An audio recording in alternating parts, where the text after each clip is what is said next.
Welcome back, students. This video is related to class 9th, right? Class 9th, Economics Chapter 2, and this is our part 2 because we have already uploaded part 1. In this video, we are going to know the Hindi explanation of this lesson. Okay जब भी मैं कहता हूं कि आप मेरी जब भी वीडियो देखते हैं तो कम से कम एनसीईआरटी की बुक, एक नोटबुक, पेन पेंसिल लेकर जरूर बैठें। चलिए स्टार्ट करते हैं। क्वालिटी ऑफ पॉपुलेशन, जनसंख्या की गुणवत्ता।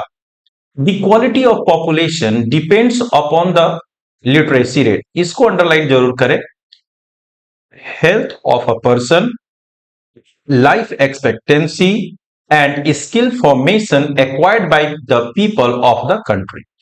एक देश की पॉपुलेशन क्वालिटी वाली पॉपुलेशन तभी कही जाती है जब उसकी लिटरेसी रेट अच्छी हो, हेल्थ कंडीशन अच्छी हो, लाइफ एक्सपेक्टेंसी अच्छी हो, ठीक है। और वो जो पब्लिक है, वो जो पॉपुलेशन है, उसके अंदर क्या होना चाहिए बच्चों? स्किल होना चाहिए, ठीक है। उनके अंदर गुण होना चाहिए, काम करने की इच्छा होनी चाहिए, काम कैसे किया जाता है इसकी नॉलेज होनी चाहिए। अभी यहां पर दिया है लाइफ एक्सपेक्टेंसी। इसको कैसे डिफाइन करेंगे? इसको डिफाइन करेंगे average age till which people, right, which people of a country, of a country are expected, right, expected to live, right। तो ये जीवन प्रत्याशा है क्या? जैसे कि अगर देखिए, अगर वो इंसान जो हैं, जो लोग हैं, वो एजुकेटेड हों, हेल्दी हों, तो इनकी आदतें अच्छी होती हैं। तो ऐसा देश जहां पर लोगों की लिटरेसी रेट अच्छी हो, हेल्थ कंडीशन अच्छा हो, वहां प्राइवेट, पब्लिक हॉस्पिटल्स की फैसिलिटी अच्छी हो, तो जाहिर सी बात है कि वहां के लोगों का जो लाइफ एक्सपेक्टेंसी होती है बच्चों, वो बढ़ जाती है। ये क्या होता है? एक एवरेज एज होती है, एवरेज एज होती है उस देश के लोगों की, ठीक है। तो जिस देश के लोग पढ़े लिखे होते हैं, उनकी अच्छी आदतें होती हैं, अच्छे एनवायरमेंट में रहते हैं, उनकी लाइफ एक्सपेक्टेंसी अच्छी होती है, ठीक है। यहां दूसरी पॉइंट क्या है? The quality of the population ultimately decides. देखिए, जब जैसी क्वालिटी रहेगी ना उस देश की पॉपुलेशन की, तो अपने आप ये डिसाइड करेगी क्या? Growth rate of the country, ठीक है। अब यहां पर ऐसा क्यों कहा जा रहा है? कोई कंपनी है बच्चों, समझो, ठीक है। कोई कंपनी है और यहां पर वर्कर काम करते हैं, ठीक है। अब वो वर्कर एजुकेटेड हैं, स्किल्ड हैं, ट्रेंड है, पर उनकी हेल्थ की कंडीशन अच्छी नहीं है। तो क्या वो अपना फुल पोटेंशियल दे पाएंगे? नहीं दे पाएंगे। यानी कि अगर हेल्थ अच्छी नहीं है तो उनकी एजुकेशन का कोई बेनिफिट नहीं, उसकी स्किल का कोई बेनिफिट नहीं, उसकी ट्रेनिंग की कोई बेनिफिट नहीं, तो वो अपना फुल पोटेंशियल यूटिलाइज नहीं कर पाएंगे, जिससे ग्रोथ नहीं हो पाता है, ठीक है बच्चों। अभी बढ़ते हैं एजुकेशन की तरफ।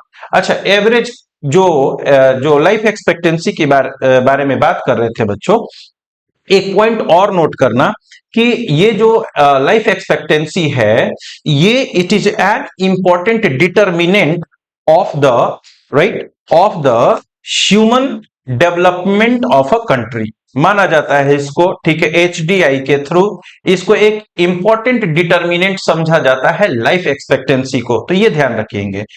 एचडीआई जो है, एचडीआई का आपको फुल फॉर्म पता होगा बच्चों, human development index, right. HDI considers it as one of the significant indicator। ये भी पॉइंट जरूर याद रखिएगा जो मैंने अभी कहा। HDI considers it as one of the significant indicator, ठीक है। अब चलते हैं आगे एजुकेशन पर, शिक्षा पर, है ना, शिक्षा पर। इसके ऊपर बहुत ही बल दिया जाता है, जोर दिया जाता है, बहुत बड़ी कोशिश की जा रही है शुरू से, जब से देश आजाद हुआ तब से ही, कि अपने जनसंख्या को ज्यादा से ज्यादा साक्षर किया जा सके, एजुकेट किया जा सके, लोगों को स्किल्ड बनाया जा सके। क्योंकि हमने पहली वीडियो में देखा, दो लोगों के बारे में कहानी हम पढ़ रहे थे। एक शकल के बारे में पढ़ रहे थे बच्चों, विलास के बारे में पढ़ रहे थे, ठीक है।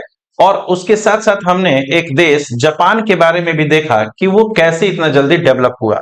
तो कहीं ना कहीं एजुकेशन का बहुत ही बड़ी एजुकेशन की बहुत बड़ी भूमिका होती है एक देश को आगे ले जाने में, ठीक है। आप भी पढ़ रहे हो, आपके माता पिता को इस बात की जानकारी है बच्चों कि एजुकेशन का क्या इंपॉर्टेंस है।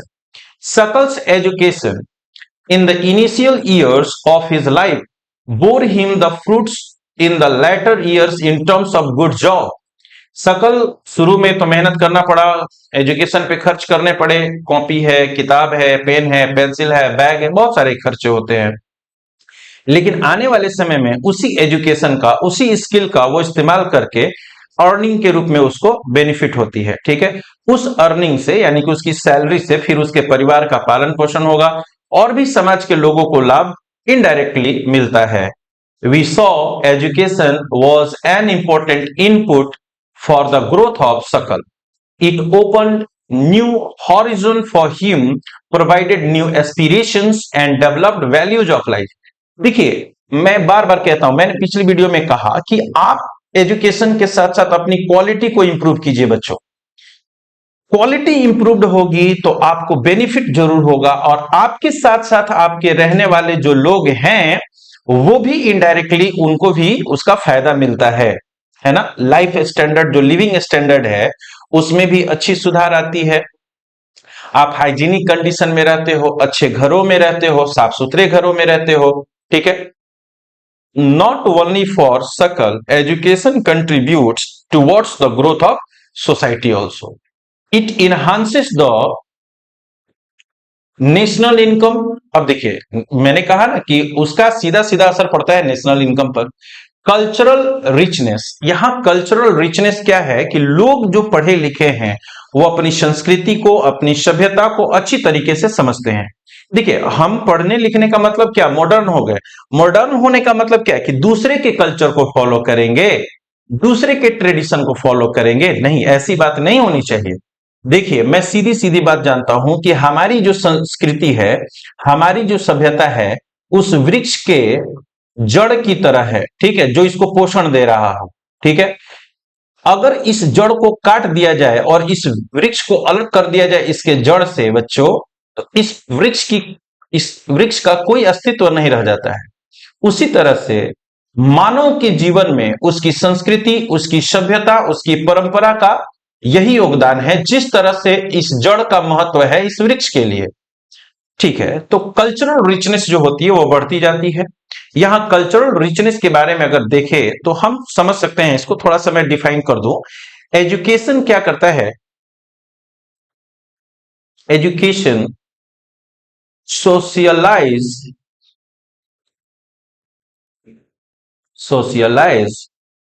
N individual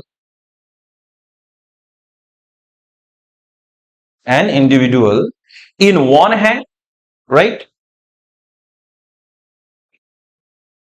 in one hand, and it preserve and it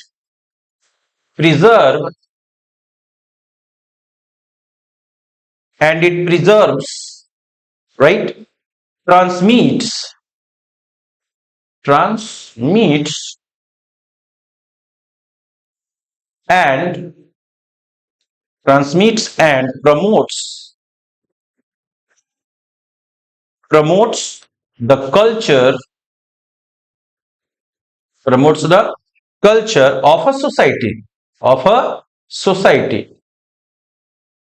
of a society. On the others,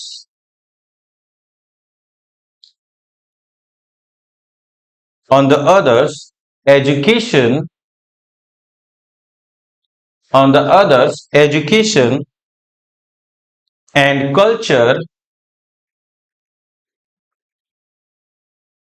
and culture are mutually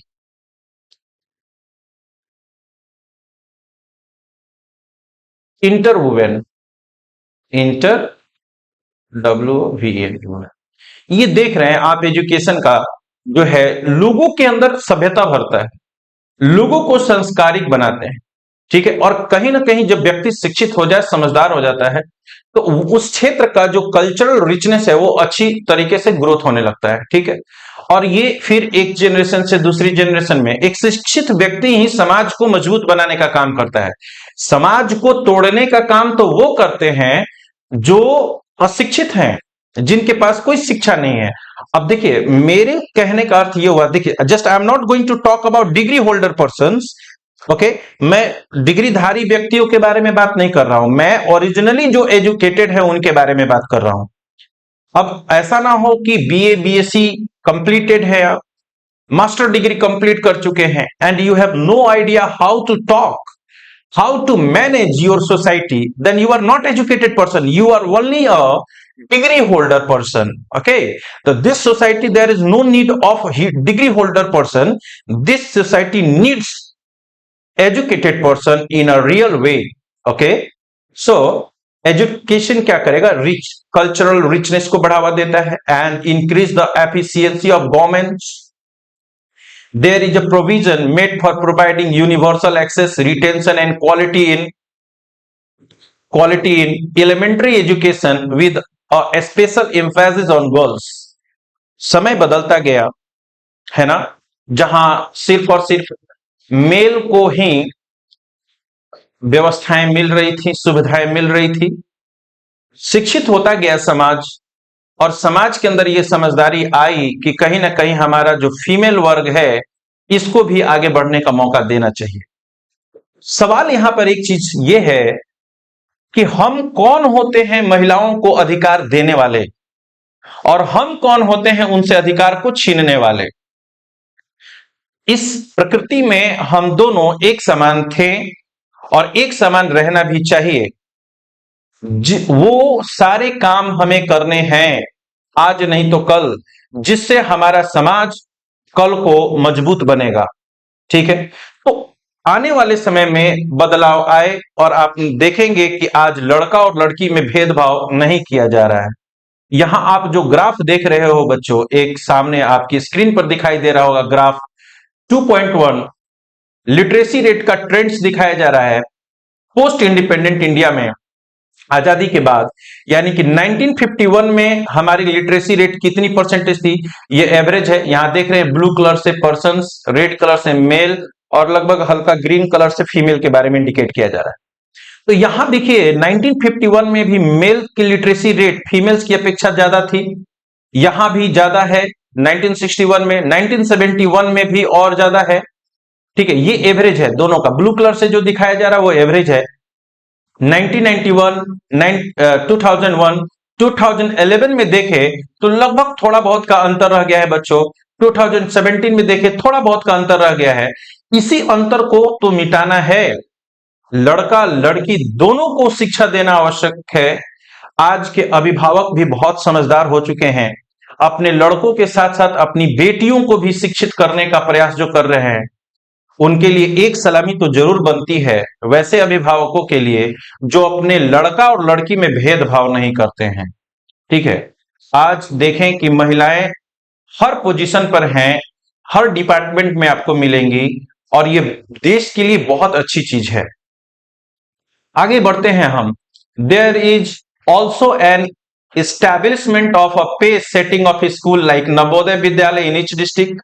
Vocational streams लगाई गई have been developed to equip large number of high school students with occupations related to knowledge and skill.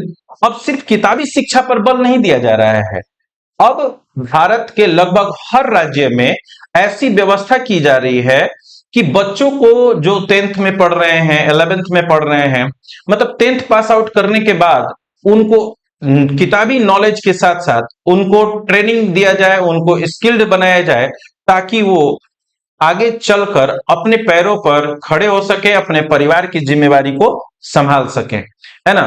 अब सरकारी नौकरी हर कोई करने देगा तो इतनी नौकरियां हैं कहां, ये तो सच्चाई है ना। तो देखिए, मैं कह रहा हूं ना कि आप पढ़िए लिखिए, आप खुद के लिए कोई रोजगार बनाइए। आप ऐसा काम कीजिए कि आप 10 लोगों को 20 लोगों को रोजगार दीजिए। ये अच्छी चीज है। नौकरी, देखिए नौकरी ढूंढिए, उसमें कोई दिक्कत नहीं, पढ़ लिख कर नौकरी कीजिए, लेकिन ये भी एक अच्छा चीज है कि आप खुद स्टार्टअप करें, आप 10 लोगों को 20 लोगों को रोजगार दें, ये बहुत अच्छी चीज है। The plan outlay on education has increased from 151 crore in the first plan to Rs 9900 99,300 crore in 2020-21। तो ये देखिए यहां पर फर्स्ट प्लान से लेकर इतना मतलब कि एजुकेशन के ऊपर खर्च किया गया 2021 तक। The expenditure on education as percentage of GDP rose from 0.64% in 1951-52 to 3.1% in 2019-20। ये बीई क्या है, इसको बोलते हैं बजटरी एस्टीमेट, ठीक है, बजटरी एस्टीमेट। बजट हर साल पास होता है बच्चों, आप लोगों को पता होगा कि एग्रीकल्चर पे कितना खर्च करना है, एजुकेशन पे कितना खर्च करना है, ये सारी बातें। चलिए आगे बढ़ते हैं। कह रहा है कि as stated in the budget documents, आगे और भी है क्या कुछ, नहीं, चलिए आगे देखते हैं। कह रहा है कि as stated in the budget document of union state governments Reserve Bank of India, the expenditure on education as percentage of GDP has declined to 2.8% in 2020-21। The literacy rates have increase from 18%, देखिए 1951 में था, जो बढ़कर 85% हुआ 2018 तक, ठीक है, इसको याद रखेंगे। Literacy is not only a right, it is also needed of the citizens are to perform their duties and enjoy their rights properly। देखिए यहां बहुत बड़ी बात कह दी गई कि शिक्षित इस वजह से नहीं करना है कि वो लोग सिर्फ अपने अधिकार को समझे। देखिए जब शिक्षित व्यक्ति होता है ना, तो अपनी राइट्स को और अपनी ड्यूटीज को भली भांति समझता है और उनको बैलेंस करके चलता है। एजुकेशन से देश के अंदर शांति का जो माहौल है वो बना रहता है, ठीक है। However, a vast differences is noticed across different section of the populations। Literacy among males is nearly 16.1% higher than females and is about 14.2% higher in urban areas as compared to rural areas। देखिए पुरुषों की और महिलाओं की तुलना करें तो पुरुष महिला से कितना आगे है, 16.1%। ग्रामीण क्षेत्रों और शहरी क्षेत्रों की बात करें तो शहरी जो क्षेत्र है एजुकेशन के मामले में 14.2% से आगे है। As per 2011 census, literacy rates varied from 94% in Kerala to 62% in Bihar। अब भारत देश में लिटरेसी रेट के बारे में बात करेंगे अलग अलग राज्यों का, तो अलग अलग राज्यों की अलग अलग लिटरेसी रेट है। जो सबसे आगे 2011 में दिखाया जा रहा है केरला है, और बिहार का बताया गया 62%। द प्राइमरी स्कूल सिस्टम, जो प्राइमरी स्कूल 1 से 5 तक है, has expanded to over 7,78,842 lakh in the 2019-20। Unfortunately, this huge expansions of school has been diluted by the poor quality of schooling and high dropout rates। अब देखिए यहां समस्या क्या खड़ी हो गई।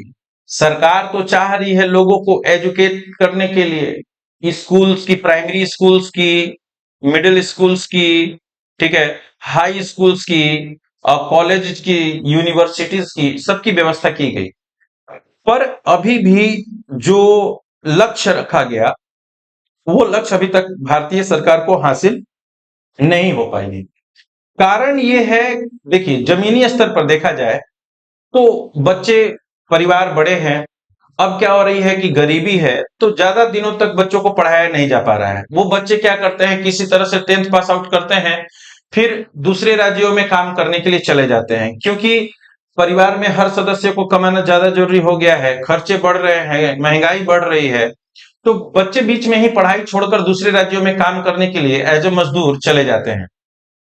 यहां पर बात की जा रही है Sarva Shiksha Abhiyan is a significant steps towards providing elementary education to all the children in the age group 16 to 14 years. इससे क्वेश्चन आ सकता है सर्व शिक्षा अभियान से, ठीक है।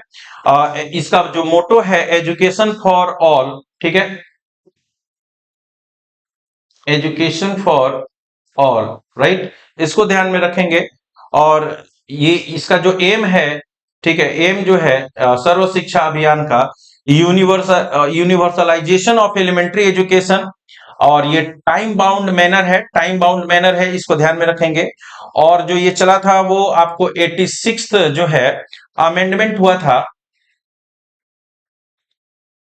अमेंडमेंट, ठीक है, of the constitution of India, और मेकिंग फ्री, है ना, free and compulsory education to all, ठीक है। अब ऑल का मतलब क्या, 6 से 14 इयर्स के बच्चों को फ्री में एलिमेंट्री एजुकेशन देना था। और ये जो था आपका आर्टिकल जो है, आर्टिकल 21A, राइट, और किस संविधान जो सुधार हुआ था 86th में, ठीक है, आर्टिकल 21A। और उस समय जो पीएम थे अटल बिहारी वाजपेयी साहब थे, ठीक है, और इसको 2010 तक के लिए रखा गया था, फिर टाइम इसका बढ़ाया गया, और ये लॉन्च हुआ था आपको 2001 में, ठीक है। ये सारी जो जानकारी थी, तो ये सब जो बातें मैंने बताया आपको वो सर्व शिक्षा अभियान के लिए था। It is a time-bound initiative of the central government in partnership with the state, the local government and the community for achieving the goal of universalization of elementary education। तो इतनी जितनी भी पॉइंट्स आपको बताया गया है सर्व शिक्षा अभियान के बारे में, उसको जरूर आप नोट कर लेंगे अपने नोटबुक पर। Along with it, bridge courses and back to school camp have been initiated to increase the enrollment in elementary education।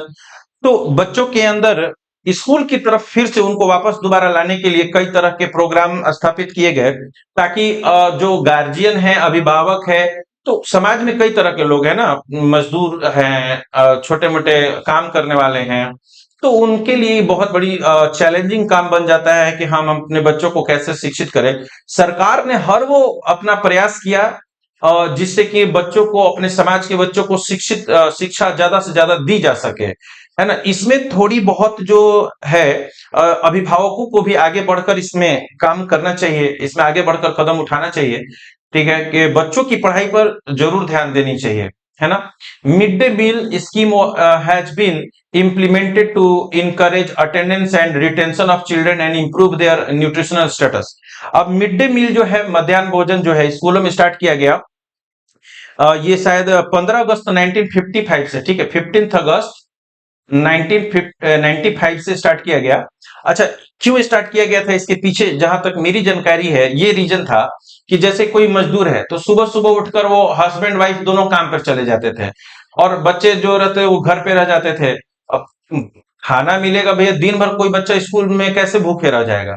तो सरकार ने ये किया कि वैसे परिवार जो मजदूरी करते हैं या उस स्कूल में पढ़ने आ रहे हैं बच्चे, तो उनको एक दिन का कम से कम एक समय का भोजन जरूर दे।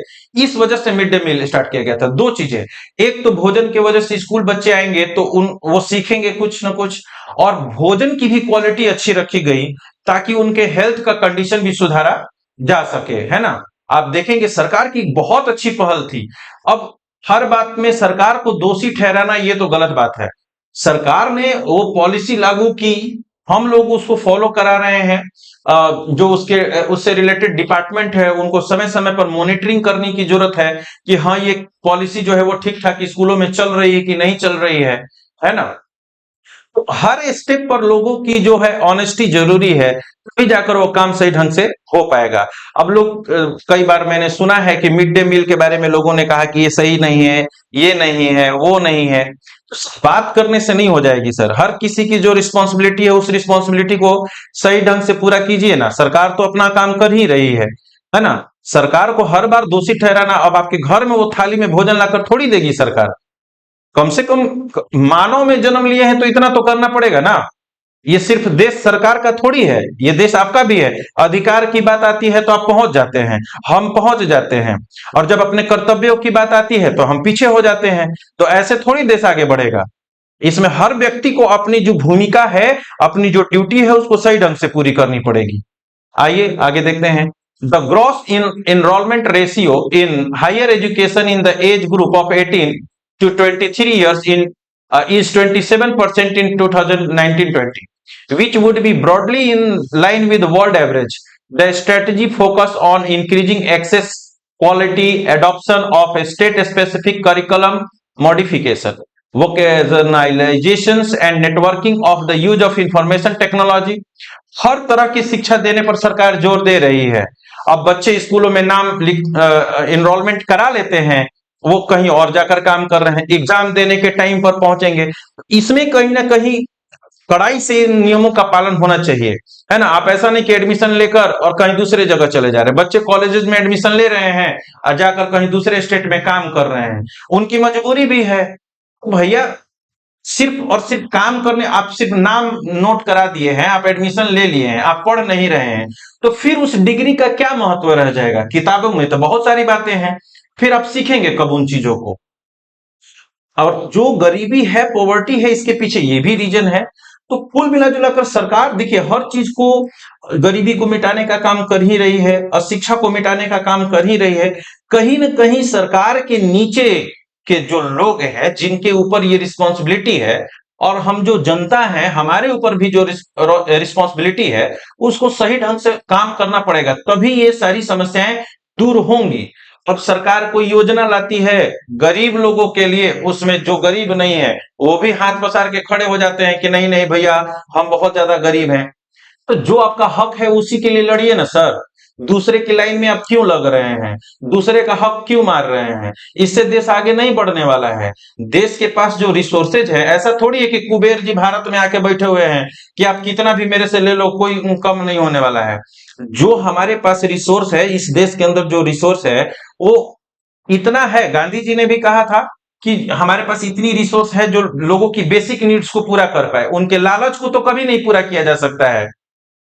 तो जिन लोगों के लिए योजनाएं आती हैं वो लोगों को कुछ लाभ नहीं मिलता है, और जो लोग परिपूर्ण हैं वो लोग आके लाइन में खड़े हो जाते हैं कि सबसे बड़े तो हमारी ही कमी है, हम ही को पूरा कर दिया जाए। इस तरीके से देश कभी आगे नहीं बढ़ने वाला है। ईमानदारी नेताजी लोगों के साथ साथ जनता में भी होनी चाहिए, समझ गए। हर बात के लिए नेता लोगों को दोषी ठहराना या पॉलिसी को दोषी ठहराना गलत होगा, समझ गए। चलिए आगे बढ़ते हैं। There is also focus on distance education, convergence of formal, non formal, distance and IT institutions. यहां जो है सरकार जो है हर शिक्षा के पहलू पर ध्यान देती है, वो काम करती है ना। तो ऐसी बात नहीं कि सरकार की पॉलिसी ही ठीक नहीं है, होती है, थोड़ी बहुत गड़बड़ी होती है, लेकिन ऐसा नहीं है कि हर चीज उसमें कमी ही देखा जाए, है ना। कहीं ना कहीं हमारी भी जो ड्यूटी है, हम उस चीज को ढंग से पूरा नहीं कर पा रहे हैं, इस वजह से भी ऐसी चीज है। देखिए आपके पास टेबल 2.1 है सामने, देखिए आप 1951 में, है ना, number of college, number of university, students की संख्या देखिए, टीचर और यूनिवर्सिटीज कॉलेज की संख्या देखिए। अब देखिए यहाँ कंपेयर कीजिए 2019-20 में, यहाँ पर नंबर ऑफ कॉलेजेस की संख्या बढ़ गई, यूनिवर्सिटीज की संख्या बढ़ गई, स्टूडेंट्स की संख्या बढ़ गई है, टीचर्स की, प्रोफेसर्स की संख्या बढ़ गई है, लेकिन एजुकेशन कहाँ है? यही तो है, एडमिशन करा के दूसरे जगह चले गए हैं काम करने के लिए। उसके परिवार को भी प्रॉब्लम है, भैया गरीबी में जी रहा है, लड़का कमाएगा नहीं तो कैसे होगा। जनसंख्या इतनी तेजी से बढ़ती गई है साहब कि लोगों के लिए कहां से रोजगार दीजिएगा? नेताजी लोगों के हाथों में अलादीन का चिराग है क्या कि हर व्यक्ति के लिए रोजगार दे देंगे? आप सबसे पहले देखिए, ग्रामीण क्षेत्र में हो, शहरी क्षेत्र में हो, पहले बच्चों को एजुकेशन दीजिए। जन्म दिए हैं तो उनको शिक्षा दीजिए। ये नहीं कि 4-5 पैदा कर दिए और सही ढंग से ना उनको एजुकेशन दे पा रहे हैं और नहीं सही ढंग से उनको संस्कार दे पा रहे हैं, तो आप समाज में एक मानव नहीं दे रहे हैं, समाज के लिए एक सहयोगी नहीं पैदा किए हैं, फिर तो समाज पर वो बोझ बन जाएगा। तो जनसंख्या भी उतनी ही होनी चाहिए जो कंट्रोल हो जाए। सरकार को देखिए, सरकार भी रैली होगी, चुनाव होंगे तो गली नली की बात की जाएगी, सड़क की बात की जाएगी, हॉस्पिटल्स की बात की जाती है। जनसंख्या नियंत्रण पर बात कब होगी? जनसंख्या नियंत्रण भी तो होनी चाहिए, यह हमारी और आपकी भी जिम्मेवारी है। अब 4-5 बच्चे पैदा हो गए, न सही ढंग से एजुकेशन मिल रही है, न सही ढंग से संस्कार दिया जा रहा है ना। एक को समझा रहे हैं, तले एक गया है माथा फोड़ के दूसरे का चलाया, लीजिए अब उनसे आप समझौता कीजिए, क्या कीजिएगा? तो सिर्फ ये सरकार की जिम्मेवारी नहीं है देश से गरीबी को, शिक्षा को मिटाने का। इस देश के हर एक नागरिक की यह कर्तव्य बनता है कि जो देश के अंदर जो समस्याएं हैं उन पर विचार करे, उनके ऊपर कदम उठाए। ठीक है बच्चों, अब जो है आप देखेंगे कि जो यहां पर है over the past 60 years there has been a significant growth in number of universities, institutions of higher learning, specialized area. Let us read the table to see the increase in the number of college universities, enrollment of student, requirement of teachers. ठीक है, तो ये इस देखें ना graph में बढ़ तो रहा है, सब कुछ बढ़ रहा है। इतने सारे प्राइमरी स्कूल्स, इतने सारे मिडिल स्कूल्स, इतने सारे हाई स्कूल्स, उसमें इतने सारे टीचर्स की बहाली की जा रही है। अब तो सरकार अच्छा कर दी है कि भैया आपके पास डिग्री होनी चाहिए, आप एजुकेटेड होनी चाहिए, आप एग्जाम निकालिए, और हर साल शिक्षकों की भी परीक्षा होनी चाहिए। बच्चे परीक्षा दे रहे हैं, शिक्षकों की भी परीक्षा होनी चाहिए, हर साल परीक्षा देना ना पड़ेगा भाई। अब आप समझ लेंगे, हम समझ लेंगे कि मेरी नौकरी लग गई, अब हमको पढ़ने की क्या आवश्यकता है। तो जब हम कुछ नया सीखेंगे ही नहीं तो हम बच्चों को नया कहां से दे पाएंगे। तो शिक्षकों को भी पढ़ना चाहिए, है ना, वो भी पढ़ते रहे, नई नई चीजों को सीखते रहे। ऐसा थोड़ी है कि हम संपूर्ण हो गए हैं, सारी जानकारी मेरे पास हो गई है, अब हमको जानने की आवश्यकता नहीं है। अपने बच्चों में, दूसरे के बच्चों में फर्क नहीं करना है। समझना यह है कि ये हमारे देश के भविष्य हैं और इनको जितनी अच्छी से अच्छी शिक्षा दी जा सके, इनका जितना बेहतर से बेहतर भविष्य बनाया जा सके, ये हमारा, हम सबका कर्तव्य है। आगे देखते हैं। अब जो है अगली वीडियो में बच्चों हम बात करेंगे किस चीज के ऊपर, हेल्थ के बारे में बात करेंगे। ठीक है, तो मिलते हैं बच्चों अगली वीडियो यानी पार्ट 3 में मिलेंगे। तब तक इसको रिवाइज करते रहें, पढ़ते रहें। जो भी जानकारी आपको दी गई है उसको रिवाइज करना है बच्चों, मन लगाकर पढ़िए, रिवाइज करते रहिए। आंसर राइटिंग का प्रैक्टिस अभी से करते रहें। ऐसा ना हो कि एग्जाम आएगा तब हम रिवीजन करेंगे, ये गलत आदत मत डालिए। जो चैप्टर आप पढ़ रहे हैं उसका रिवीजन करते चलिए। मिलते हैं बच्चों अगली वीडियो में।